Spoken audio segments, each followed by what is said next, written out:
Ya, venga. Ya, miren, pónganse para que nos pongan atrás de mí. Ya, es importante este sitio porque hoy, por ejemplo, es sitio de desembarque, de entrada y de salida de los turistas, ya que de aquí en adelante se transforma prácticamente en una zona peatonal. Yo espero que algún momento todo el centro sea peatonal, sí, porque más o menos a que sea parecido a otras ciudades en Latinoamérica que Claro. se acostumbra la gente y es mejor para caminar, para poder Es más estar rápido tranquilo. todo. Claro, Más flexible. es para poder estar tranquilo. Sí, lo único que varía y dificulta en nuestro caso es la orografía que tiene Quito, ¿no? Que subidas y bajadas. Ya con el tiempo uno se va acostumbrando y es mejor caminar para poder estar tranquilo. Entonces, eso ha sucedido con estas dos calles, tanto la García Moreno desde este tramo y también la Venezuela, igual desde el tramo de la Mejía. Sí, son calles que ahora son totalmente peatonales y esto ha ayudado, por ejemplo, a que aquí sea el punto de desembarco de turistas. Hay una zona un poco amplia, tal vez sería bueno ya adecuar este espacio, este sitio para que vengan, se parqueen aquí las furgonetas o los buses, descargan, los turistas entran al centro y pueden seguir ya los transportes para que se puedan estacionar donde quieran, ¿sí? Pues hay elementos también importantes en este sitio, por ejemplo aquí esta primera plaza que es la Plaza de las Conceptas, porque aquí junto a este sitio justamente se encuentra el monasterio de la Concepción. Sí, las conceptas hay en todo el país, ¿no es cierto? Pero el primer lugar, o una de las primeras ciudades a donde llegaron justamente fue a la ciudad de Quito, traídas por Gabriel García Moreno. Él es quien les da el aval para que regresen. A muchos en realidad abrió las puertas Gabriel García Moreno. Al regreso de los jesuitas, por ejemplo, él fue quien los trae otra vez de regreso al Ecuador. Entonces, aquí prácticamente todo lo que ustedes ven, toda la cuadra, es de las monjas, ¿no? Es el monasterio de la Concepción. Claro que por afuera ustedes ven algunos sitios que son de cafeterías, sitios que expenden diferentes tipos de productos, al otro lado de igual manera, pero todo le pertenece a las monjas, que ellas también viven de la renta. Adicional, las monjas también están a cargo de un colegio que está más arribita, que es la Providencia, ¿sí? Son las monjas de la Concepción, de ellas es el colegio. Y hoy en día la iglesia sí se abre, ya vamos a ir por delante, esperemos que esté abierta.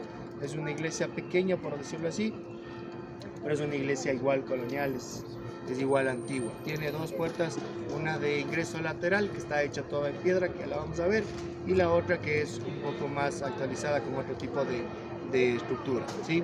Esto en cuanto a la plaza, que también no estaba así, de esta forma.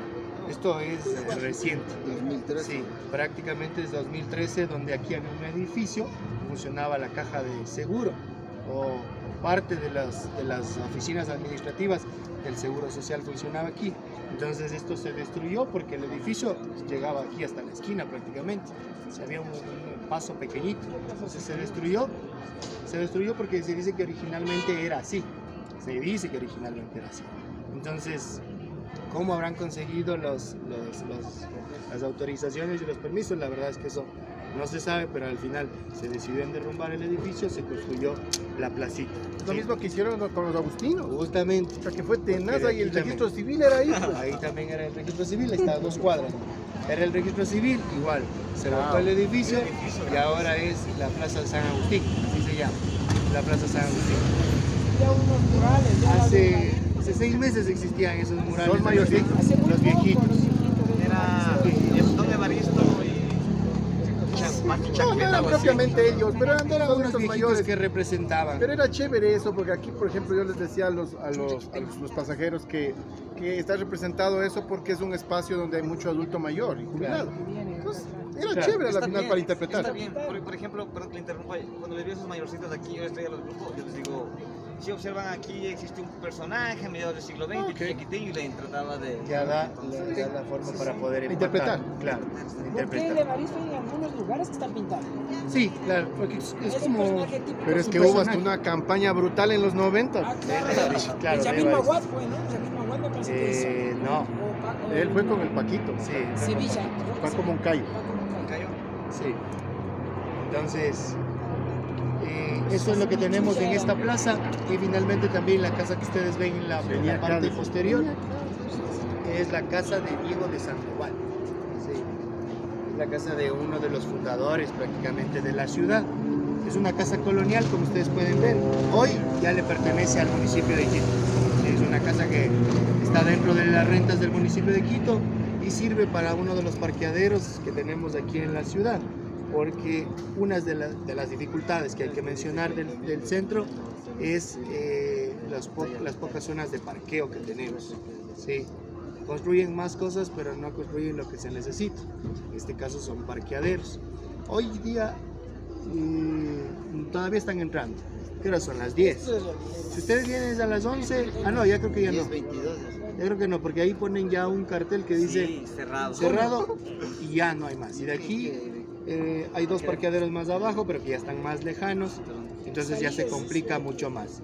Por eso es importante, miren, si hay estas casas, si hay lugares que están deshabitados, hacer la infraestructura para poder regalar, yo que sé, 10, 15 parqueaderos. Bueno, pero ya tenemos algo y seguimos sumando.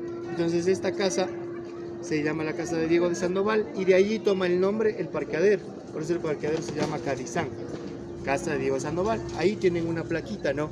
En la que dice, miren, 1534 prácticamente empieza la asignación de este solar. Y de ahí también es una casa que servía igual para guardar los alimentos, al igual que la casa que está en la esquina baja frente al edificio sudamericano. Ahí también hay otra casa que también era la casa para aglutinar los alimentos que se guardaban en la ciudad. Arquitectónicamente, justo como señala ahí la placa, es una de las primeras de 2 pisos. Porque no es como todo el mundo piensa que en el siglo XVI todo el mundo contrató a la gente y mandémonos 2 pisos y abajo los empleados yo arriba, no. Claro. Era uno solo. Muchas de las casas de 2 pisos que ustedes ven en el centro histórico son ampliaciones del siglo XVII y XVIII. Sí, pero miren, ahí está, por ejemplo, como también nos damos cuenta que tiene esa arquitectura desde el inicio, porque desde el pórtico está todo hecho en piedra. Una belleza. Sí, desde el pórtico.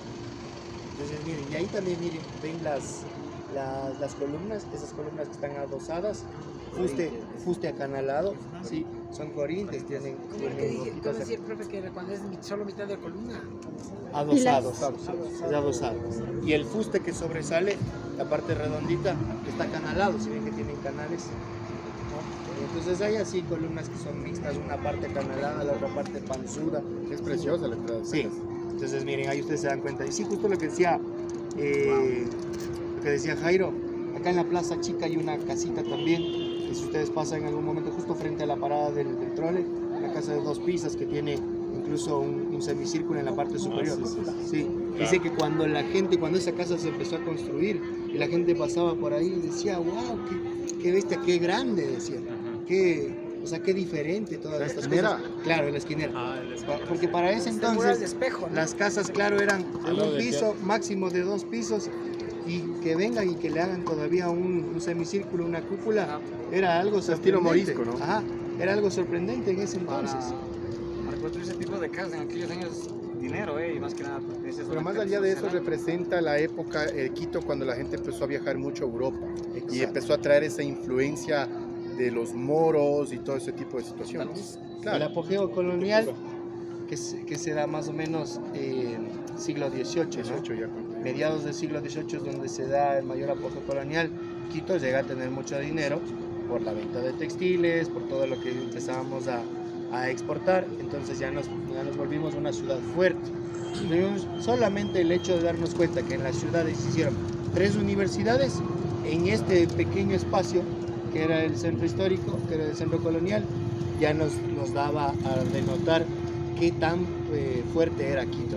Tener 3 universidades solamente aquí, en este sitio, ¿sí? Cuando habían otras ciudades más grandes. Recuerden que nosotros siempre fuimos Real Audiencia, ¿cierto? Nunca cambiamos, siempre fuimos Real Audiencia, hasta que se fueron los españoles. Y entonces nunca crecimos de ser reconocidos como una Real Audiencia y tuvimos tantas cosas. Y tuvimos arzobispado, y tuvimos catedral, y tuvimos universidades. Pues para que se den cuenta la importancia y las buenas gestiones, los políticos que teníamos en ese tiempo.